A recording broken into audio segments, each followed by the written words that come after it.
Hi hello friends, എല്ലാ കൂട്ടുകാർക്കും പുതിയൊരു റിവ്യൂയിലേക്ക് സ്വാഗതം. എല്ലാവർക്കും ഗുഡ് മോർണിംഗ്. അങ്ങനെ നമ്മുടെ മനോരമയാണെന്നുണ്ടെങ്കിൽ പ്രീതിക്ക് നമ്മുടെ മുത്തശ്ശി സെലക്ട് ചെയ്ത സമയം സാരി എടുത്തിട്ട് ഹായ് നല്ല ഭംഗി ഹായ് എന്നൊക്കെ പാട് വെച്ച് നോക്കുവാണ്. എന്തായാലും റിസപ്ഷന് ഇതേ കളർ സാരി ഞാൻ ഉടുത്തിട്ട് ഇങ്ങനെ നിന്ന് നല്ല ഭംഗിയായിരിക്കും എല്ലേമേ, അതിന് നീ സെലക്ട് ചെയ്തത് ഒരു പിങ്ക് കളർ സാരി അല്ലായിരുന്നോ എന്ന് മുത്തശ്ശി ചോദിക്കുമ്പോൾ അതെ, പക്ഷെ അതെനിക്ക് നന്നായിട്ട് ഇതോട് ചേരുന്നില്ല, പക്ഷേ ഈ കളർ എനിക്ക് നന്നായിട്ട് ചേരുന്നുണ്ട് എല്ലേമേ എന്ന് പറഞ്ഞിട്ട് ഇങ്ങനെ വെച്ചുകൊണ്ടിരിക്കുന്ന സമയത്ത് അതെ, ഇത് നിനക്കുള്ളതല്ല കല്യാണപ്പെണ്ണിനുള്ളതാണ് എന്ന് പറഞ്ഞിട്ട് അത് തട്ടിപ്പറിച്ച് വാങ്ങി വെച്ചിട്ട് നമ്മുടെ പ്രീതിയുടെ കയ്യിലേക്ക് കൊടുക്കുക കേട്ടോ.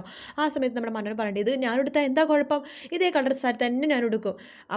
മരുമകളും അമ്മായിമ്മ ഒരേ കളർ സാരി എടുത്താൽ എന്താ കുഴപ്പമെന്ന് പറയുമ്പോഴേക്കും നമ്മുടെ മുത്തശ്ശി പറയണ്ട ഒരു കുഴപ്പമില്ല, പക്ഷേ ഈ സാരി എന്തായാലും നീ ഉടുക്കാൻ നിൽക്കണ്ട, ഇതേ കളർ സാരി നീ ഉടുക്കുകയും വേണ്ട. അമ്മേ ഇതെന്താ ഇങ്ങനെ അത് പറയാണ്.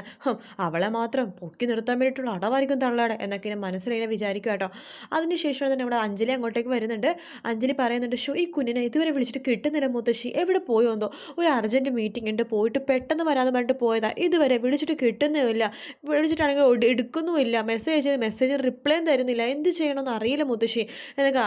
മോളെ നീ എൻ്റെ ടെൻഷൻ അടിക്കാതെ, അവന് വല്ല അർജൻറ്റ് മീറ്റിംഗ് ആയിട്ടായിരിക്കും, അവൻ ഇങ്ങോട്ട് വന്നോളും. എന്നാലും കല്യാണത്തിന് തലേ ദിവസമല്ലേ അവൻ ഇങ്ങനെ പോയിട്ട് പെട്ടെന്ന് വരാതെ പോയിട്ട് ഇതുവരെ വന്നില്ലല്ലോ എന്നൊക്കെ ആലോചിച്ചിട്ട് നമ്മുടെ അഞ്ജലി ആകെ വിഷമിച്ചിരിക്കുകയാണ്. അത് കാണുമ്പോഴേക്കും നമ്മുടെ ശ്രുതിക്ക് വരാത്ത വിഷമം തോന്നുന്നുണ്ട്. ശ്രുതി ഞാൻ ഇപ്പോൾ വരാട്ടാ എന്ന് പറഞ്ഞിട്ട് പുറത്തേക്ക് പോവാണ്. അതിനുശേഷം ശ്രുതി ഫോൺ എടുക്കുന്നുണ്ട്. ഫോൺ എടുത്ത് അശ്വിനെ വിളിച്ചുകൊണ്ടിരിക്കുകയാണ്. വിളിച്ചിട്ട് കിട്ടുന്നില്ലല്ലോ ഈശ്വര ഈ ഭഗവാനെ, എൻ്റെ കുട്ടീഷ്ണ ഞാൻ അറിയാതെ പറഞ്ഞു പോതാ, അയാളുടെ മുഖം കാണുമ്പോൾ എനിക്ക് വല്ലാത്തൊരു നെഞ്ചിടിപ്പ് കൂടുന്ന പോലെ, അല്ലാതെ വേറൊന്നും ഉദ്ദേശിച്ചിട്ടല്ല ഞാൻ അങ്ങനെ പറഞ്ഞത്. അയാളെ എൻ്റെ മുമ്പിലേക്ക് എത്തിക്കണ കുട്ടീഷ്ണ കണ്ടില്ലേ, മുത്തശ്ശിയും അതുപോലെ തന്നെ അഞ്ജലി മേഡവും ഇപ്പം ഞാനും വിഷമിക്കുന്നത് കണ്ടില്ലേ, അയാളെ കാണാതിരിക്കുമ്പോൾ എന്തോ ഒരു വിഷമം പോലെ. അയാൾ എത്രയും പെട്ടെന്ന് മുമ്പിലേക്ക് എത്തിക്കട്ടെ കുട്ടീഷ്ണ, ഒരു പ്രാവശ്യം കൂടി വിളിച്ചു നോക്കട്ടെ എന്ന് പറഞ്ഞിട്ട് വീണ്ടും ഫോൺ എടുത്ത് വിളിക്കുകയാണ് നമ്മുടെ ശ്രുതി. ആ സമയത്ത് എടുക്കുന്നില്ലല്ലോ, എന്ത് ഇയാൾ എടുക്കാത്തത്, മെസ്സേജിന് റിപ്ലൈ എങ്കിലും കൊടുത്തൂടെ എന്നൊക്കെ പറഞ്ഞിട്ട് ശ്രുതി ഓരോന്നിങ്ങനെ പറഞ്ഞുകൊണ്ടിരിക്കുകയാണ്. അതിനുശേഷം ശ്രുതി ഫോൺ എടുത്തിട്ട് ഒരു മെസ്സേജ് അങ്ങോട്ട് അയക്കുവാട്ടോ.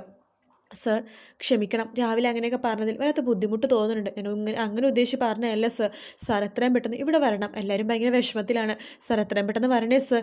സോറി, ഞാൻ അങ്ങനെയൊക്കെ പറഞ്ഞില്ല, ഒരുപാട് സോറി സർ എന്നൊക്കെ പറഞ്ഞിട്ട് ഒരു വോയിസ് മെസ്സേജ് അങ്ങോട്ടേക്ക് അയക്കുക കേട്ടോ.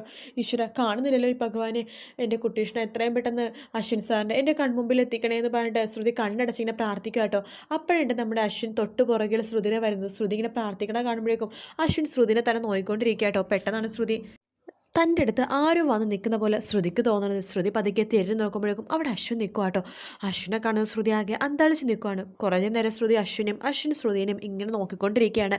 പിന്നീട് കാണിക്കാൻ നമ്മുടെ മനോരമ ഒരു നെക്ലസ് എടുത്തിട്ട് ഇങ്ങനെ നോക്കുവാണ്. ഹായ്, ഈ കളർ സാരി ഈ നെക്ലസോടെ ഞാൻ എന്ത് ഭംഗിയായിരിക്കും എല്ലേമ്മേ. അതെ നല്ല ഭംഗിയായിരിക്കും, നിനക്കല്ല കല്യാണ പെണ്ണിന് പ്രീതി മോൾക്ക്. ഇതൊന്നൊരു കഷ്ടമാണ്, ഇത് എൻ്റെ മാലല്ലേ, ഇതെനിക്ക് കിട്ടൂടെ, ഇത് നിൻ്റെ മാലയല്ല, ഇത് എൻ്റെ മാലയായിരുന്നു, പക്ഷെ അതിനു മുമ്പ് എൻ്റെ അമ്മായിയമ്മയുടെ മാലയായിരുന്നു. കേട്ടോ പ്രീതി മോളെ, ഇത് തലമുറകളായിട്ട് കൈമാറി വരുന്ന ഒരു മാലയാണ്. ഇത് എനിക്ക് എൻ്റെ അമ്മായിയമ്മ എനിക്ക് തന്നതാണ്, എൻ്റെ അമ്മായിയമ്മക്ക് അമ്മായിയമ്മയുടെ അമ്മ കൊടുത്തതാണ്. ഇത് ഞാൻ എൻ്റെ ഇവിടുത്തെ മൂത്ത മരുമകളായ മനോരമക്ക് കൈമാറി. ഇപ്പം അത് ഇവിടുത്തെ മൂത്ത മരുമകളാവാൻ പോണത് പ്രീതി മോളെ നീയാ, അപ്പം നീ വേണം ഇത് സൂക്ഷിക്കാൻ. ഇനി നിനക്കൊരു മരുമകൾ വരുമ്പോൾ നീ ആ മരുമകൾക്ക് ഈ മാല ഇട്ട് കൊടുക്കണം, ഇത് പാരമ്പര്യമായിട്ട് കൈമാറി വരുന്ന മാലയാ എന്നൊക്കെ മുത്തശ്ശി പറയുമ്പോൾ അത് കൊള്ളാലോ, ഈ മാല ഞാൻ പ്രീതിക്ക് കൊടുക്കണോ, പിന്നെ അല്ലാതെ ഞാൻ പറഞ്ഞത് നിനക്ക് കേട്ടില്ലെന്നുണ്ടോ, നിനക്ക് ചെവിയില്ലേ മനോരമേ, ഇത് പാരമ്പര്യമായിട്ട് കൈമാറി വരുന്ന മാലയാണെന്ന്. അത് അമ്മ എൻ്റെ അടുത്ത് അന്ന് പറഞ്ഞില്ലായിരുന്നല്ലോ, ഞാൻ പറഞ്ഞായിരുന്നു, നിനക്ക് ചെവി പുറകോട്ടാണല്ലോ, അല്ലെങ്കിലും നീ സ്വർണം കാണുമ്പോൾ പിന്നെ ചുറ്റുമുള്ള തൊന്നും കാണില്ലല്ലോ. അത് മാത്രമല്ല നിനക്കെല്ലാം അങ്ങോട്ട് മേടിച്ചല്ല ശീലം, ഇങ്ങോട്ട് കൊടുത്തു ഒന്നും ശീലമല്ലോ. ഇതെന്തായാലും നീ അണിയേണ്ടതല്ല, ഇത് നമ്മുടെ പ്രീതി മോൾ അണിയേണ്ട മാലയാണെന്ന് പറഞ്ഞിട്ട് ആ മാല തട്ടിപ്പറിച്ച് വാങ്ങിച്ച പ്രീതിക്ക് കൊടുക്കുകയാണ്. ഇതെന്തൊരു കഷ്ടമാണ്, മാലയില്ല സാരിയില്ല ഒന്നുമില്ല. നോക്കിക്കോ, ഈ കല്യാണം നിങ്ങളെല്ലാവരും കൂടി അങ്ങോട്ട് നടത്തിക്കോ, ഞാൻ ഒന്നിനുമില്ല, ഞാൻ ഒന്നിനും പങ്കെടുക്കൂല, വരുന്നുമില്ല, ഒന്നിനും ഞാനില്ല എന്ന് പറഞ്ഞിട്ട് നമ്മുടെ മനോരമ ദേഷ്യം കൊണ്ട് അങ്ങോട്ട് പോവാട്ടോ. ആ സമയത്ത് പ്രീതി പറയുന്നുണ്ട്, മുത്തശ്ശി ഈ മാല എനിക്ക് വേണമെന്നില്ല, ഇത് മനോരമ ആൻറ്റിക്കനെ കൊടുത്തോ. പ്രീതി മോളെ അങ്ങനെ പറയല്ലേ, നോക്ക് ഞാൻ പറഞ്ഞത് ഓർമ്മയുണ്ടല്ലോ, ഇത് പാരമ്പര്യമായിട്ട് കൈമാറി വരുന്ന മാലയാണ്, ഇത് നീ നിൻ്റെ കയ്യിലാണ് സൂക്ഷിക്കേണ്ടത്, നിനക്കിത് കൊടുക്കേണ്ട ആൾ നിനക്ക് തലമുറ വരുമ്പോഴേക്കും അങ്ങോട്ട് കൊടുക്കേണ്ടത്, അല്ലാണ്ട് ഇത് മനോരമയ്ക്കല്ല കൊടുക്കേണ്ടത്, ഇത് നിൻ്റെ കയ്യിൽ തന്നെ നീ വെച്ചാൽ മതി എന്ന് പറയാണ്. അപ്പോഴേക്കും നമ്മുടെ പിന്നീട് കാണിക്കുമ്പോൾ വീണ്ടും ശ്രുതിനെയാണ്. ശ്രുതി ഇങ്ങനെ അശ്വിനെ നോക്കിക്കൊണ്ടിരിക്കുന്ന സമയത്ത് അഞ്ജലി അങ്ങോട്ടേക്ക് വരുന്നുണ്ട്. ഏട്ടാ കുഞ്ഞ, നിന്നെ എത്ര പ്രാവശ്യമായി വിളിക്കണത്, നിനക്കൊന്ന് ഫോൺ എടുത്താൽ എന്താ എന്നൊക്കെ ചോദിച്ചുകൊണ്ടിരിക്കുക കേട്ടോ. ആ സമയത്ത് അഞ്ജലി വരുമ്പോൾ ശ്രുതി ഇങ്ങനെ പൊട്ടിത്തെറിക്കുന്നുണ്ട് അശ്വിൻ്റെ അടുത്ത്. അശ്വിൻ സാറെ ഫോൺ എടുത്താൽ എന്താ, എത്ര പ്രാവശ്യം എല്ലാവരും വിളിച്ചുകൊണ്ടിരിക്കുന്നത്, ഇവിടെ അഞ്ജലി മേഡം മുത്തശ്ശിയൊക്കെ എത്രമാത്രം വിഷമിച്ചെന്നറിയോ, അവർ മാത്രമല്ല ഞാനും വിഷമിച്ചു. നീ എന്താ പറഞ്ഞത്, നീ വിഷമിച്ചു എന്ന്? അതെ, എന്താ, എനിക്ക് വിഷമിച്ചൂടെ? അശ്വിൻ സാറെ കാണാത്തപ്പോൾ എന്തുമാത്രം ടെൻഷനായെന്നറിയോ, നിങ്ങൾക്ക് അതൊന്നും പറഞ്ഞാൽ മനസ്സിലാവില്ല. നിങ്ങൾക്കാകെ നിങ്ങളുടെ വിചാരം മാത്രമാണല്ലോ, മറ്റുള്ളവരുടെ വിചാരം എന്താണ്, സെൻറ്റിമെൻറ്റ്സ് എന്താണെന്ന് നിങ്ങൾക്ക് ഒരിക്കലും മനസ്സിലാവില്ല എന്നൊക്കെ തട്ടി ഇങ്ങനെ പറയുന്ന സമയത്താട്ടോ നമ്മുടെ അഞ്ജലി അങ്ങോട്ടേക്ക് വരുന്നത്. അഞ്ജലിയും പൊട്ടിത്തെറിക്കുകയാണ്. കുഞ്ഞാ, നിനക്ക് ഫോൺ എടുത്താൽ എന്താ, എത്ര പ്രാവശ്യം വിളിച്ചുകൊണ്ടിരിക്കുന്നത്, ഇപ്പോൾ വരാമെന്ന് പറഞ്ഞ് പോയതല്ലേ എന്ന് പറയുമ്പോൾ ചേച്ചി സോറി ചേച്ചി, അർജൻറ്റ് മീറ്റിംഗ് ആയിരുന്നു, മീറ്റിംഗ് കഴിയാൻ കുറച്ച് താമസിച്ചു, എന്നാൽ നിനക്കൊരു മെസ്സേജ് അയച്ചൂടെ, എത്ര പ്രാവശ്യം വിളിച്ചുകൊണ്ടിരിക്കുന്നത് ഓരോരുത്തരായിട്ട്, നിനക്കൊന്ന് എടുത്തൂടെ കുഞ്ഞ്, നിൻ്റെ ഒരു കാര്യം പറയാനുണ്ടല്ലോ. സോറി ചേച്ചി, ഇനി ഇത് ആവർത്തിക്കില്ല, ശരി നീ ഇങ്ങോട്ട് വാ എന്ന് പറഞ്ഞിട്ട് നമ്മുടെ അഞ്ജലി അശ്വിനെ വിളിച്ചിട്ട് അകത്തേക്ക് പോവാ. അതിനുശേഷം അശ്വിൻ ശ്രുതിനെ തിരിഞ്ഞ് നോക്കിയിട്ട് അങ്ങോട്ടേക്ക് പോകുന്നുണ്ട് കേട്ടോ.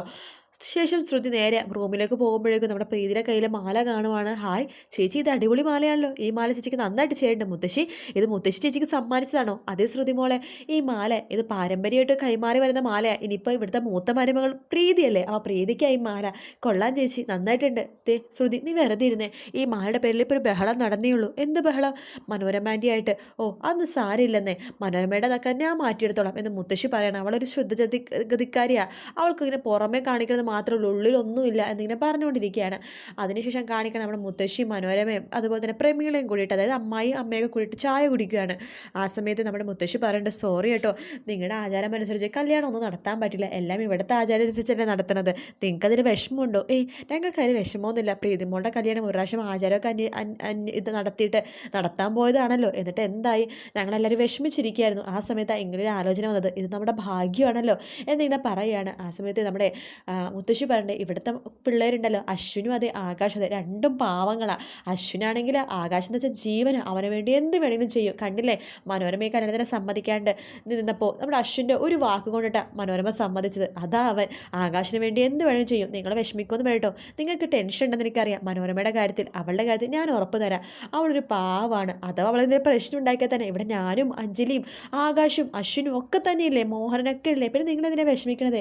ഞങ്ങൾക്ക് വിഷമമൊന്നുമില്ല, മനോരമയുടെ കാര്യത്തിൽ നിങ്ങളൊന്നും ടെൻഷൻ ആവണ്ട എന്നിങ്ങനെ പറഞ്ഞുകൊണ്ടിരിക്കുക കേട്ടോ. ആ സമയത്ത് അവിടെ പ്രീതിയും അതുപോലെ തന്നെ ശ്രുതിയും ആകാശും കൂടി വരുന്നുണ്ട്. ആകാശം ഇങ്ങനെ പ്രീതി എടുത്ത് കണ്ണുകൊണ്ട് ഇങ്ങനെ കാണിക്കുമ്പോൾ പ്രീതി ഇല്ല ഇല്ല എന്നിങ്ങനെ പറഞ്ഞുകൊണ്ടിരിക്കുകയാണ്. എന്താണ് ആകാശ് നീ പ്രീതിനെ കണ്ണുകൊണ്ട് കാണിക്കണത് എന്ന് അഞ്ജലി ചോദിക്കുമ്പോഴേക്കോ നമ്മുടെ അമ്മായിക്ക് കാര്യം മനസ്സിലായി. അമ്മായി ആകാശിനോട് പറയുന്നുണ്ട്, അതെ ആകാശ് മോനെ, മണവാട്ടിപ്പെണ്ണിൻ്റെ കയ്യിലിട്ടേക്കണ മൈലാഞ്ചിയെ ഇപ്പം കാണാൻ പാടില്ല, നാളെ കല്യാണ സമയത്തേ കാണാൻ പാടുള്ളൂ എന്ന് പറയുമ്പോൾ ഞാൻ വെറുതെ എന്നൊക്കെ പറഞ്ഞിട്ട് ആകാശം നാണം കുടുങ്ങി നിൽക്കുവാണ്. ആ സമയത്താണ് നമ്മുടെ ശ്രുതിയുടെ കയ്യിലേക്ക് നോക്കണത് കേട്ടോ. ശ്രുതിയുടെ കയ്യിലെ മൈലാഞ്ചിയുടെ നടുക്ക് തന്നെ എന്ന് പറഞ്ഞ് എഴുതിയിട്ടുണ്ട്. അത് കണ്ട് ശ്രുതി എൻ്റെ കുട്ടീഷ്ണ എന്ന് പറഞ്ഞ് വിളിക്കുകയാണ്. എന്താന്ന് ചോദിക്കുമ്പോൾ ഒന്നുമില്ല, നല്ല ഉണ്ണിയപ്പം. വന്നല്ലോ മധുരക്കാരി, നിൻ്റെ മുമ്പിലല്ലേ ശ്രുതി ഉണ്ണിയപ്പം ഉള്ളത്, നിനക്കെടുത്ത് കഴിച്ചുകൂടെ എന്ന് അമ്മായി ചോദിക്കുകയാണ്. അതെ ഞാനെടുത്ത് കഴിച്ചോളാം എന്ന് പറഞ്ഞിട്ട് ശ്രുതി ഒരു ഉണ്ണിയപ്പം എടുക്കുകയാണ്. ഈശ്വര, ഈ കയ്യിൽ എന്താണ് ഇവർ എന്ന് പറഞ്ഞ് എഴുതിയേക്കുന്നത്, ഈശ്വര എന്ന് പറഞ്ഞിട്ട് ഇങ്ങനെ പറഞ്ഞുകൊണ്ടിരിക്കുന്ന ഭാഗത്തോട് കൂടിയിട്ടാട്ടോ ഇന്നത്തെ എപ്പിസോഡ് തീരുന്നത്.